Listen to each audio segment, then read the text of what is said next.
Hello everybody, welcome back to the channel. My name is Christian, and right now we're going to be diving into the end of the severe weather for the next little bit, as well as the cold temperatures moving through off to the east coast towards the Ohio Valley, and as well as that, even some more of the tropics. So let's go ahead and get right into it. Would like to throw out there really quick that I got a new pair of headphones for the iPad that I use, so if there was ever a case that we needed to do an emergency live stream or something like that, these are available and they have a mic and whatnot, so you guys won't hear the crazy audio in the background like the swiping and stuff. Okay, and so here we are on the severe weather threat. We're going to go ahead and get this first. Right now, there's not really much. It's just general thunderstorm risks, like example for today. Right now, there's a general thunderstorm risk stretching from Missouri all the way through central Texas.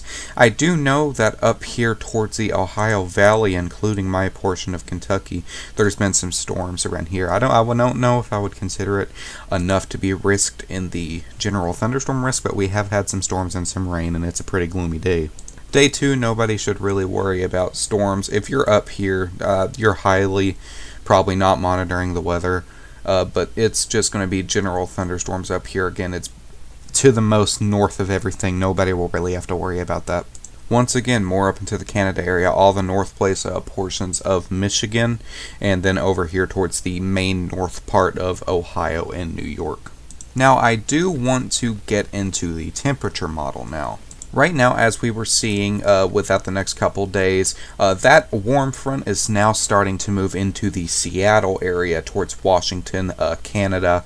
And the warm front that's over here on the East Coast is still there, but it is ever so slowly deteriorating away. And there's going to be a big cold front that's supposed to sweep right through the Ohio Valley. Over Ohio, and it's going to move off to the east, and even where I'm at, we will have some really cold temperatures. Not really with the general thunderstorm risk that I just showed you.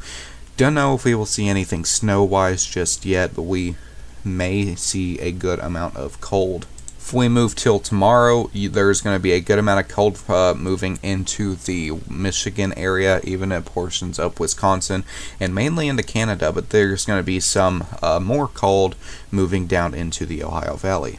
On Halloween, this is the big thing that I'm talking about. There's going to be the whole pattern shift with the cold, not the cold, but the warm on this side, a very, very big cold front on this side, and it's going to again sweep down over into the Ohio Valley.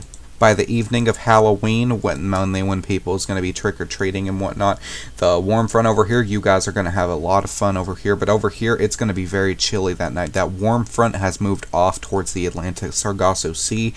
It's going to be chilly even throughout the day, but this cold front is going to sweep just right over these two states. Now, I did move my webcam just for a second and show you guys that I can't view these. I tried to change the run up here, again wouldn't let me, so the next video will hopefully go through that more portion as well. But as we're seeing right here, a huge cold front is going to be moving straight over into central northern portions of Indiana and Ohio. Portions of Kentucky and Michigan will see this too, and even Illinois. It's going to come right through Illinois. And then as we move into the next further days, that cold front is going to die down a little bit, and it's going to move over towards the New York, Pennsylvania area. But it's still going to remain cold. It's not going to remain as warm over here, but it's going to remain pretty cold over on this side of the U.S. And now we're going to be looking into the tropics. The tropics is something that has been very active this year, and so it's still once again going to be active. There's going to a lot of tropical development chance. Actually, Guatemala City is going to be seeing something, so let's go ahead and get right into that. And so right here is going to be Tammy. She is a post-tropical cyclone, advisory number 40. Winds about 40 to 50. Doesn't look like she's going to do anything. She's just going to twirl around, and it'll be that. She was a very cool hurricane to watch. She made a lot of movement all the way over here from kind of the coast of Africa all the way out here and kind of looped around. We had a little bit of a threat of her possibly going to the U.S., but again, that jet stream just kind of pushed her out and turned her around. We do have a 60 to 60% chance over here to Florida, so we may see something a little more scarier towards the US. It kind of just depends on how it forms. Over here to the south of Kingston, we have a 0 to 20% chance, so not really much of a threat, but we will continue to monitor that through the next couple days. Now here is the one that's going to be most concerning. We have a tropical storm that's formed here just to the south of Guatemala City towards San Salvador, and it's going to be impacting at about just under hurricane speed at a speed of about 60 to 70 mile per hour, and it's going to turn around and it's just going to head back out to the sea, which is kind of weird in my opinion. From the way the radar is showing it, it spawned on land, which we know it didn't.